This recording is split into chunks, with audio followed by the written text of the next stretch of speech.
The silence in the house felt heavier than usual, pressing down on me. It was past 2 in the morning, and I was still sitting in the living room, the city lights barely filtering through the blinds. Cassie was asleep, or at least I hoped she was. I couldn't bring myself to go to bed, not when my mind was racing like this. It had been like this for weeks, this gnawing anxiety. But tonight felt different. It was almost unbearable. It started, really, a few months back. Or maybe it just finally surfaced then. I'd been open about everything since we got together, especially with finances. Always had been. We built this life together, 12 years of marriage, 2 kids, Liam and Maya, who were both asleep down the hall. Liam, 8, always asking a million questions before bed. Maya, 5, still clutching her worn-out bunny. Their innocent sleep felt like a stark contrast to the storm brewing inside me. I was 42, Cassie 40. We weren't kids anymore, not trying to figure out rent or how to split a dinner bill. This was supposed to be solid. The moment that kept replaying itself that one particular Tuesday evening was when I told her about the promotion, the bump in pay, the bonus that was coming. I was excited, genuinely. We talked for ages about finally getting that new roof, maybe even putting a little extra aside for a family trip next summer. I remember her face. Not joy, not relief, just a flicker. Something almost like panic or fear. I dismissed it then, told myself she was just tired, maybe overwhelmed. But it stuck. That expression, that tiny tremor in her hand, when I reached for it. It was so out of character for her. Always the pragmatic one, the steady hand. And now, sitting here in the dark, every single little thing that followed that night, every odd expense, every hushed phone call, it all just clicked into place with that first awful flicker. I didn't know. Or maybe I didn't want to know. It's funny how you can live with someone for so long, share everything, and still feel like a complete stranger in your own house, like the floor beneath you isn't quite solid anymore. What does that even mean, you know? What do you do with that kind of feeling? My stomach was a tight knot, churning, threatening to come up. The silence was just screaming, telling me everything I didn't want to hear. And I couldn't shake the image of her face. That fear. It wasn't about the money, not really. It was about what that fear meant. I just wanted to understand, to make sense of it. Because before that Tuesday, before that moment when I saw something in Cassie's eyes I'd never seen before, we were good.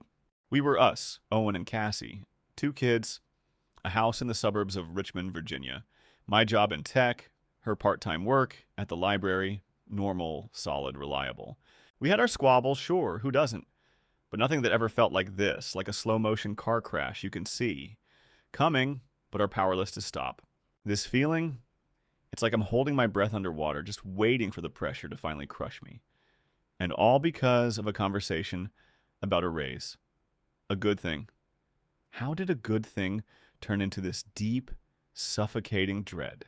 The streetlights outside cast long, thin shadows through the blinds, making the familiar living room feel alien. I remember looking at my hands, rough from years of weekend projects, feeling like they didn't belong to me anymore, like I was a spectator in my own life.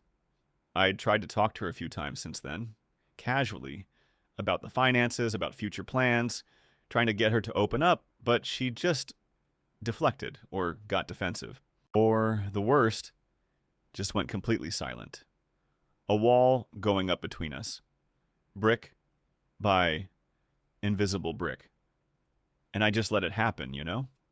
I didn't push. Because part of me, the cowardly part, was terrified of what I'd find if I did. That's where I am now.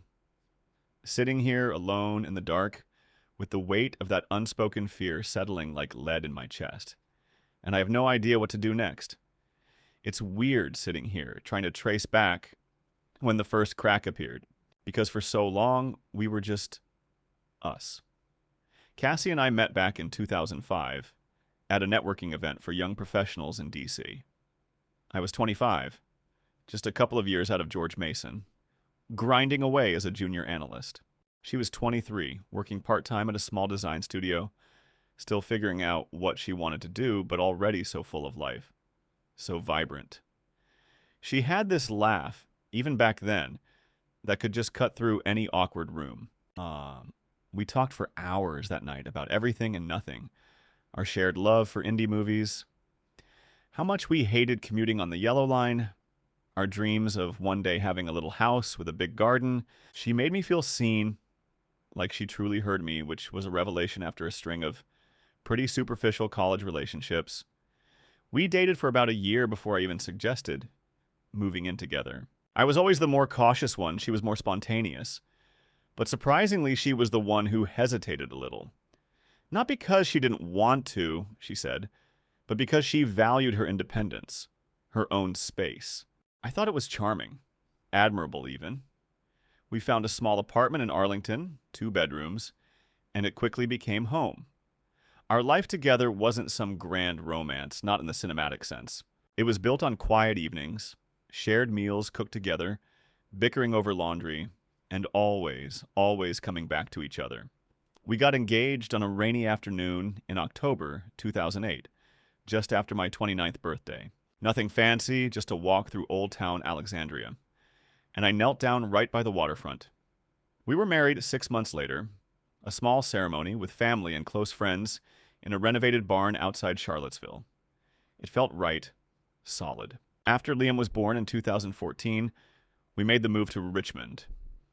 My job had a satellite office there, and Cassie found part-time work at the main branch of the public library, which she loved. She always said she liked the quiet, the smell of old books, and being around stories. Our routine settled in, comfortable and predictable. Mornings were a scramble of cereal and school bags, me making coffee, Cassie packing lunches. Evenings were dinner together, helping Liam with homework, reading Maya a story, then finally collapsing on the couch to watch whatever Netflix series we were into. Weekends were for the park, grocery runs, maybe a cookout with our neighbors, the Millers. We had a joint checking account, a savings account, retirement funds. Everything was transparent, or so I thought. We even had a monthly money date where we'd sit down with coffee and review everything, pay bills, talk about future plans. It was one of the foundations of our shared life, I believed. Looking back, there were little things, little signals I completely missed, or maybe just chose to ignore. Cassie was always a bit private about her family, even after all these years. Her parents were well off, but she rarely talked about them. And whenever I suggested visiting for more than a quick holiday, she'd find an excuse. I put it down to her independent streak, not wanting to rely on them, which I respected. She also had this thing about keeping her fun money account separate. I mean, we had the joint account for everything, mortgage, bills, groceries, kids' stuff. But she always maintained a separate checking account that her library salary went into, for her personal spending, clothes, coffee with friends, etc. I never thought anything of it. Plenty of couples do that, right? I had my own separate account for hobbies, too. It seemed fair. But then there were other things. Sometimes, if I'd mention a specific expense, even a small one from our joint account, she'd get a little tense, a slight stiffness in her shoulders, then quickly brush it off, saying, "Oh, it's fine, I handled it." Or if I'd ask about her separate account balance, just casually, for a general financial picture, she'd demur, change the subject. "It's fine, Owen, don't worry about it. It's my money." It wasn't accusatory, just a firm boundary. I respected it because, honestly, it felt like such a minor thing. Our bigger finances were open books. Why pry into her personal spending? There was one time, maybe 5 years ago, she'd gotten a bonus from the library for revamping their children's reading program. A couple of $1,000s. I remember suggesting we put it towards a family vacation fund, or maybe even just a weekend getaway for us two. And she went quiet. Not angry, just quiet and distant. Then she said very softly that she already had plans for it, something she needed to take care of. I didn't push. Again, I thought, her money, her choice. I always figured she was just saving it up for something personal, a special gift for the kids, or maybe a surprise for me. I trusted her, implicitly. I figured these were just her quirks, part of her charm, her way of maintaining a tiny bit of separation in a life that was otherwise completely intertwined. I never once thought it was anything more. God, I was so stupid, so naive. The promotion landed in my lap in early March. It was a big deal for me. A senior project manager role meant a significant pay bump and a pretty substantial bonus for the last fiscal year's performance. I brought it up at dinner, the Tuesday evening that kicked off this whole mess. Liam was talking about his science fair project. Maya was trying to feed her broccoli to the dog under the table. Typical chaos. I waited for a lull. "Hey, everyone," I said, trying to sound casual. "Got some big news today." I got that senior PM role, Liam cheered. Maya clapped her hands. Cassie, though, her smile, it felt painted on. My eyes met hers across the table, and that's when I saw it. That flash of something I couldn't quite place, but now I know was pure, unadulterated fear. "Oh, Owen, that's great," she said, her voice a little too high, a little too quick. She reached for her water glass, her hand shaking just slightly. "Really, honey, that's wonderful." I remember thinking, she's just overwhelmed, it's a lot. Good news can be jarring. I told myself that, but it niggled. Later that night, after the kids were in bed, I tried to bring it up again. "You okay?" I asked, sliding onto the couch next to her. "You seemed a little off at dinner." She didn't meet my gaze, just kept flipping through a magazine she wasn't actually reading. "No, I'm fine. Just a long day." Library stuff. It's great news, really. Just a lot to take in. She kissed my cheek, a quick, almost dismissive gesture, and then stood up saying she was tired and heading to bed. That was the first incident, the first brick in the wall. Over the next few weeks, things started feeling different. It wasn't anything concrete at first, just a shift in the atmosphere. Cassie became more withdrawn. Our evening conversations, which used to flow easily, became stilted. She'd spend more time in her home office, with the door closed, supposedly working on library projects, or on her phone, which she'd never done before. Always had it face down, or tucked away. Now it was like an extension of her hand. Then came incident number 2. About a month after the promotion news. I was doing our usual monthly budget review, coffee cups on the dining room table, laptops open. I pulled up our joint account statement, and then for the first time in years, I noticed a discrepancy. Nothing huge, maybe $800 missing that wasn't tied to any bill or usual expense. "Hey, Cass," I said, pointing to the line item. "What's this online services LLC charge from a few weeks ago?" "Doesn't look familiar." She leaned over, squinted at the screen. Her body language tightened, like a spring coiling. "Oh, that? Must be... Oh, yeah. That was for the kids' summer camp deposit. Remember? We talked about it." I frowned. "No. We paid the summer camp deposit last month for both Liam and Maya. That was a direct transfer to the school's account, a beat of silence. My eyes were still on the screen. Hers were darting, searching for something. "Oh, right." My mistake. It was for a new curriculum for the library. They had me put it on our card temporarily because the vendor preferred credit card, and the library's account was having issues. That sounded plausible, but also weird. Libraries had purchase orders. And why our joint card, not her personal one? "Okay," I said slowly. "Did you get reimbursed? Or are they going to?" She waved her hand dismissively. Yes, it's all handled." "Already processed." "Don't worry about it, Owen. Seriously, you always worry so much about every little thing." Her tone was sharper than usual. I let it go. Again. Trust, It's supposed to be the bedrock. A few days later, I was talking to my older sister, Rachel. She lives upstate, about 2 hours away, but we're pretty close. She's a no-nonsense type, a lawyer, always good for a reality check. I mentioned very generally that Cassie seemed a little stressed, and that the new promotion felt like it had thrown her off. Cassie? Stressed? Rachel chuckled into the phone. Owen, that woman has the emotional stability of a tree. Are you sure you're not just projecting your own work stress onto her? No, it's different, Rach. Like, she's quiet, and she had this weird reaction to the pay raise, and she's been really cagey about the money stuff. She used a joint card for some weird library expense, apparently. Rachel paused. Wait, she used your joint card for a library expense, and you didn't ask for details? Owen, that's not like you. You're usually so on top of your finances. You sure you're telling me everything? Well, I did ask, and she just said it was handled. I mumbled. Look, she works at the library. It's probably fine. Just, she's been acting weird. Owen, Rachel said, her voice softening, but still firm, you know my rule. If something feels off, it usually is. Just keep your eyes open, okay? Don't let yourself be a fool.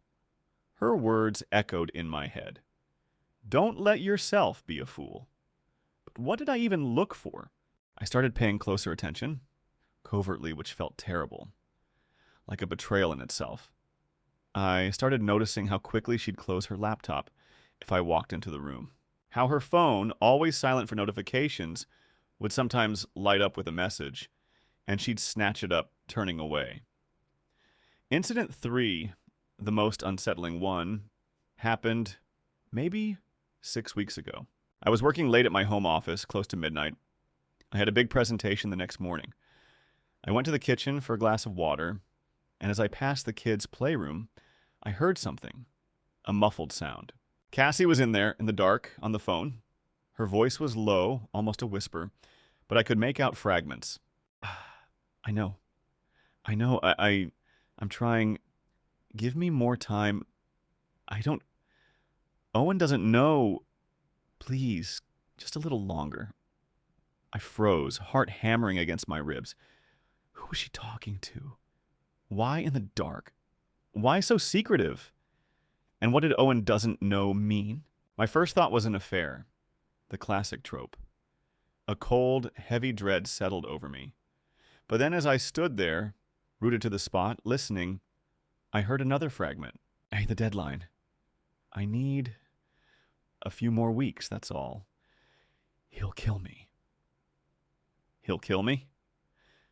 That phrase chilled me to the bone. It didn't sound like a lover. It sounded desperate and scared.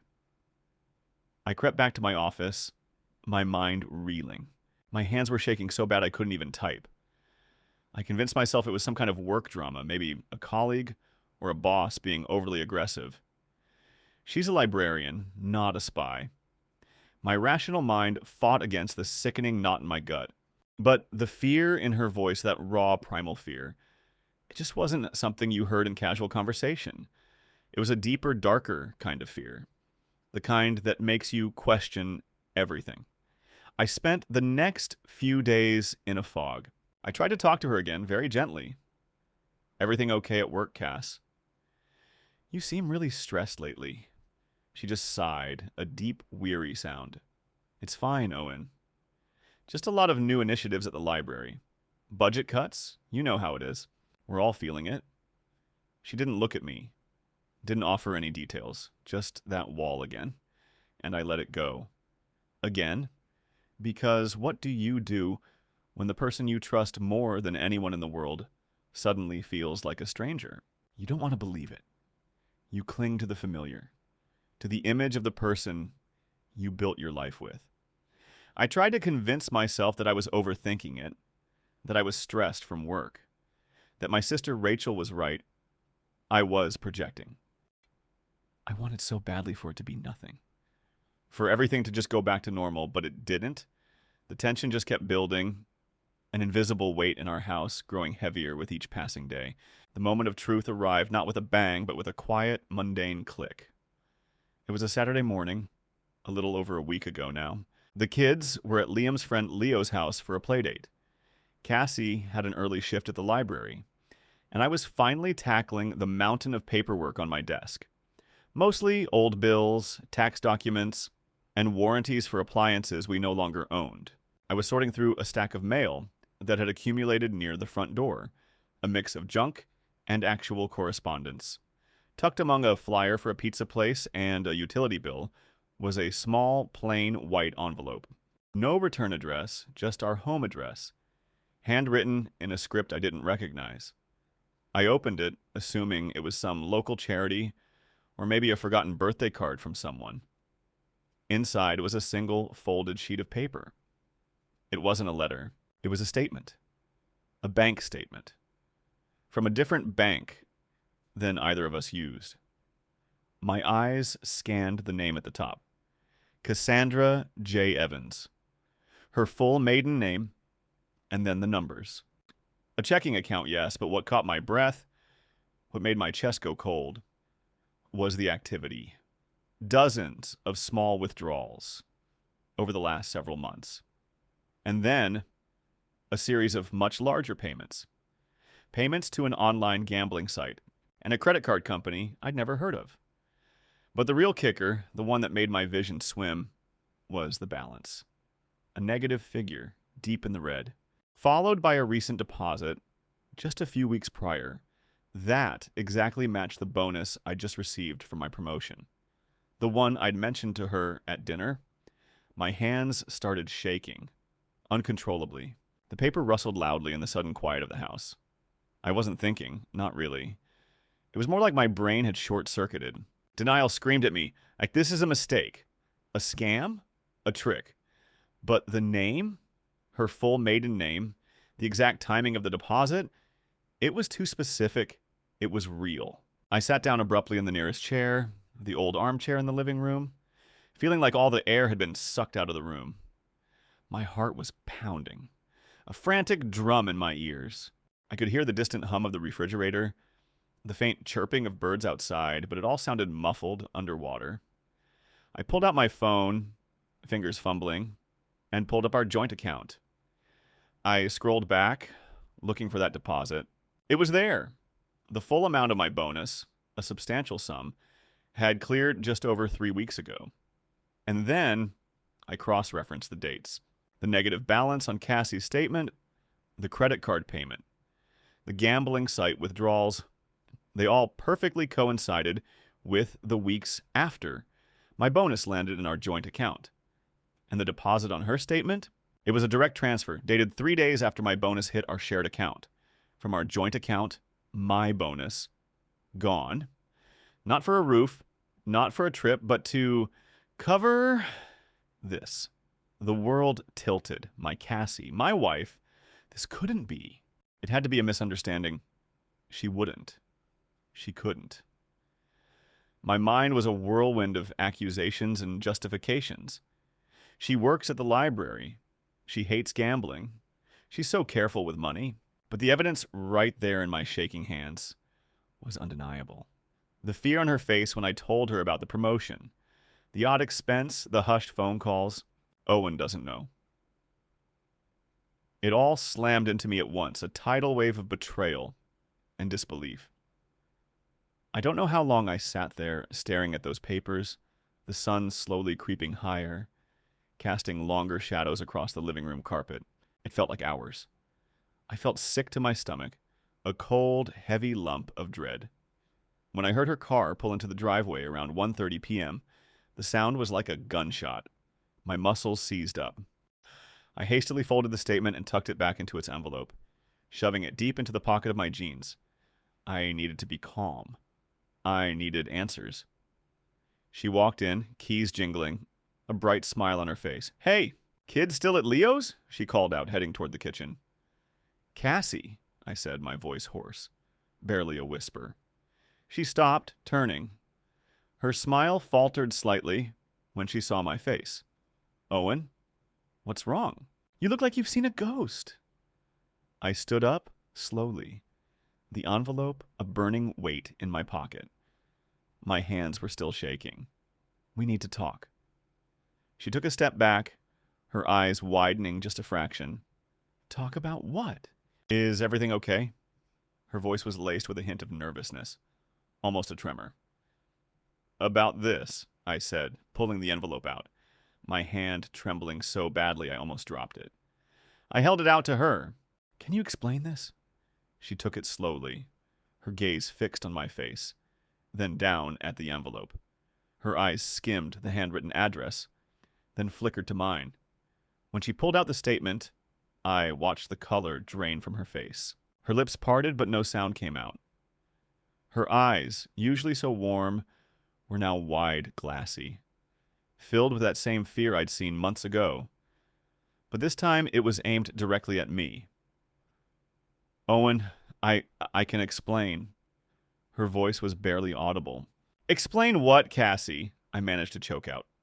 Explain why my bonus is gone? Explain why you have a secret bank account?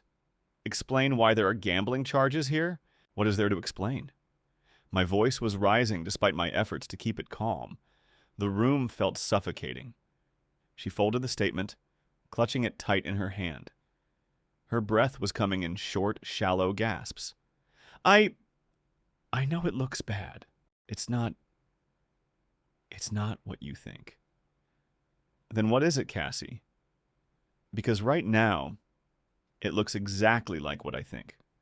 It looks like you've been lying to me, to us, to our family, for months, years even. What the hell is going on? Her eyes filled with tears. Her whole body started to shake. She couldn't look at me, just stared at the floor. The statement crumpled in her fist. The silence stretched between us, thick and suffocating, punctuated only by her ragged breathing.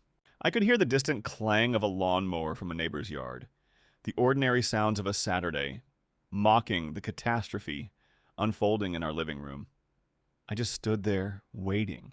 My world had just shattered, and all I could do was wait for her to pick up the pieces or shatter them further. What followed was a blur of raw, painful words and a lot of tears. Cassie broke down, finally.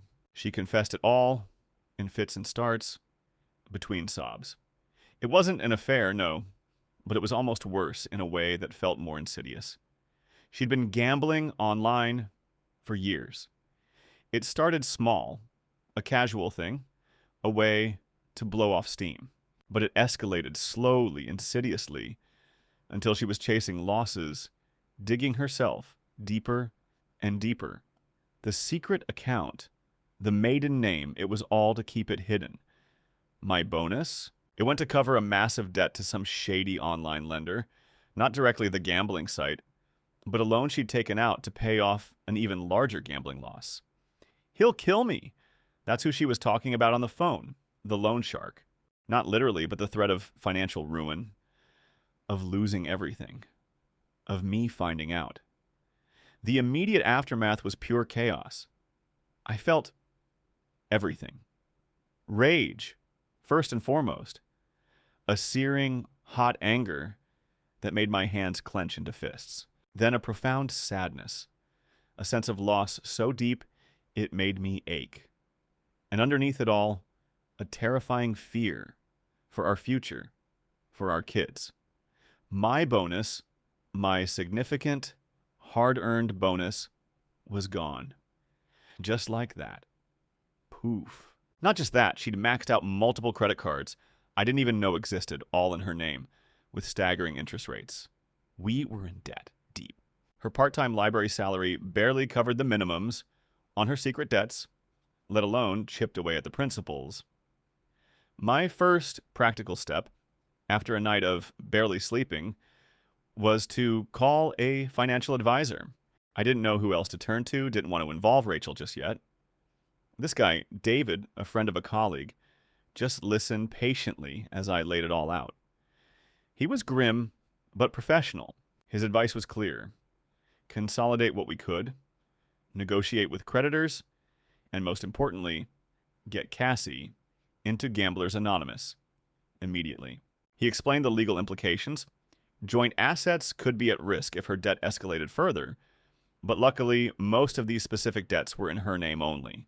Still, it impacted our ability to get future loans, to refinance, to do anything. Our shared credit score was going to take a hit eventually. The hardest part was telling our kids something was wrong without telling them everything. We told Liam and Maya that mom was going through a tough time, a stressful period at work, and needed some space. It was a flimsy excuse, and Liam, being 8, was perceptive. He asked, is mom sad because of something I did? My heart broke trying to reassure him. They noticed the tension, the quiet dinners, the way Cassie often looked lost, staring into space. My relationship with Cassie became a minefield. One minute I was furious, barely able to look at her. The next, I felt a desperate pity for her, seeing the shame and fear in her eyes. She was a broken version of herself, completely overwhelmed. She started attending GA meetings twice a week, sometimes more. She seemed genuinely committed, desperate to get her life back, to earn back my trust. It was an excruciatingly slow process. Every day felt like walking on eggshells. I did eventually tell Rachel, not everything, but enough. I told her Cassie had a gambling problem and had accumulated a lot of debt. Rachel was furious, as expected. Owen, I told you! I told you to keep your eyes open. This is insane. You need to protect yourself. And those kids. Her initial reaction was pure anger, pushing me to get a lawyer, to separate finances, to draw hard lines. But then, as she processed it, she softened a little. Look, she needs help, but you need to be smart about this. Don't let her drag you down with her. Her advice was harsh, but necessary. One unexpected discovery, months later, as we were trying to consolidate and get a clear picture of her debt, was that the loan shark wasn't a real loan shark in the traditional sense. It was a shadowy online lending company with sky-high interest rates preying on desperate people. Cassie had actually taken out several small loans from them, each just enough to cover another gambling loss, spiraling further down. It painted a picture of sheer desperation, not malicious intent. That didn't excuse it, but it shifted my anger a little from her directly to the situation, to the addiction itself. We ended up having to pull most of our savings to make a dent in her most immediate high-interest debts. That new roof, gone. Family trip, a distant dream. Our financial security, which we'd painstakingly built over a decade, felt like it had vanished overnight. It was a constant uphill battle, trying to keep our heads above water, trying to rebuild trust, trying to heal. Some days it felt utterly hopeless. Other days, I'd see a flicker of the old Cassie, the one I married, struggling to fight her way back. That's what kept me going, that faint glimmer of hope. It's been 8 months since that Saturday morning, since the world changed. Where are we now? We're functioning. That's the best word for it. Cassie is still going to her GA meetings, still doing the therapy she started a few weeks after the initial bombshell. She's found a new part-time job, something completely different from the library, less stressful, a local bookstore. She's completely cut off from all online access to anything that even remotely resembles gambling. Every penny she earns, every spare cent from our incredibly tight budget goes towards her debt. She's trying, truly trying, to make amends.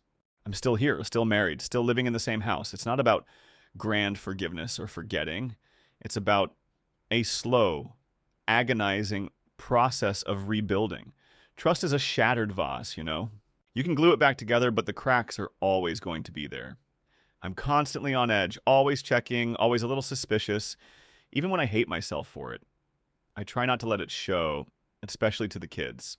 They're still adjusting to Cassie not being herself, to the quiet, to the lack of spontaneous laughter. Liam asked me the other day, "Dad, will Mom ever laugh like she used to?" And I didn't know what to say. What I've learned, that people you love can keep massive, devastating secrets. That addiction isn't some abstract concept. It's a terrifying monster that can live right in your home. And that you can be blind, utterly blind, to things that are happening right under your nose because you want to believe in the good. I'm not a hero here. I was naive and, frankly, a bit of a coward for not pushing when I saw the first signs.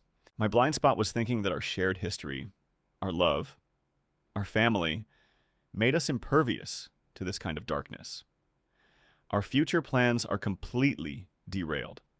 The savings are gone. The dream of a new roof or a family trip feels years away now. Our relationship, well, it's a daily decision to keep trying. Some days it feels like we'll make it.